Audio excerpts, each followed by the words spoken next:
আসসালামু আলাইকুম। সবাইকে স্বাগত জানাচ্ছি আজকের ভিডিওতে। আশা করি সবাই ভালো আছেন, সুস্থ আছেন। আজকে কথা বলব দণ্ডবিধি আইনের ২ টি গুরুত্বপূর্ণ ধারা যেখানে চুরি এবং extortion সম্পর্কে বলা হয়েছে। প্রথমত দেখে নেই চুরির সংজ্ঞা। ৩৭৮ ধারায় চুরির সংজ্ঞা দেওয়া হয়েছে যেখানে বলা হয়েছে চুরি হলো এমন একটি অপরাধ যেখানে কেউ কারো সম্মতি ছাড়াই অসৎ উদ্দেশ্যে তার স্থাবর সম্পত্তি নিজের দখলে নিয়ে নেয়।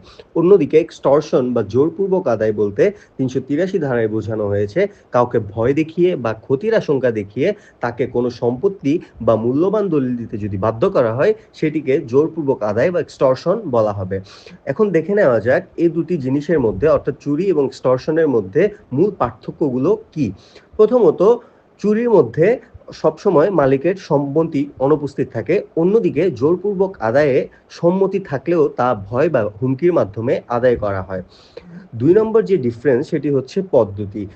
দেখা যায় চুরি সাধারণত গোপনে বা লুকিয়ে করা হয়, কোনো হুমকি বা চাপ ছাড়াই। কিন্তু জোরপূর্বক আদায়ে অপরাধী ভয় বা হুমকি ব্যবহার করে অন্যজনকে সম্পত্তি দিতে বাধ্য করে। ৩ নম্বর যে পার্থক্য সেটি হচ্ছে সম্পত্তির ধরন। কারণ চুরি শুধুমাত্র স্থাবর সম্পত্তি যেমন মোবাইল, টাকা, ঘড়ি অথবা অন্যান্য স্থাবর সম্পত্তি সম্পর্কিত হয়। কিন্তু জোরপূর্বক আদায়ে স্থাবর বা অস্থাবর উভয় ধরনের সম্পত্তি অথবা মূল্যবান দলিলের বিষয় থাকতে পারে। ৪ নম্বর যে ডিফারেন্স সেটি হচ্ছে ভয় বা হুমকির উপস্থিতি। চুরি যেহেতু গোপনে করা হয় সেহেতু চুরির মধ্যে কোনো হুমকি বা ভয়ের উপাদান থাকে না। কিন্তু জোরপূর্বক আদায়ে সবসময় ভয়, হুমকি বা চাপের মাধ্যমে সংঘটিত হয়। চুরিতে অপরাধীর উদ্দেশ্য থাকে অন্য সম্পত্তি গোপনে নিজের করে নেওয়া। জোরপূর্বক আদায় বা extortion-এর উদ্দেশ্য থাকে ভয় দেখিয়ে অপরকে বাধ্য করা যেন সে স্বেচ্ছায় কিছু দিয়ে দেয়। এবার উদাহরণের মাধ্যমে জেনে নেওয়া যাক চুরি বা extortion। ধরুন খ এর পকেট থেকে চুপিসারে একটি মোবাইল ফোন বের করে নেয়। খ টেরও পায় না। এখানে কোনো হুমকি বা সম্মতি নেই। তাই এটি চুরি বলে গণ্য হবে। অন্যদিকে extortion যদি বলি, ধরুন খকে বলে তোমার ব্যক্তিগত ছবি আমার কাছে আছে। যদি আমাকে ৫০,০০০ টাকা না দাও আমি এগুলো ফাঁস করে দিব।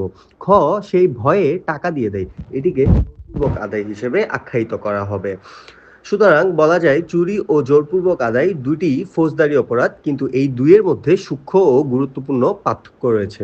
চুরি হয় গোপনে, অন্যদিকে জোরপূর্বক আদায় বা extortion হয় হুমকির মাধ্যমে।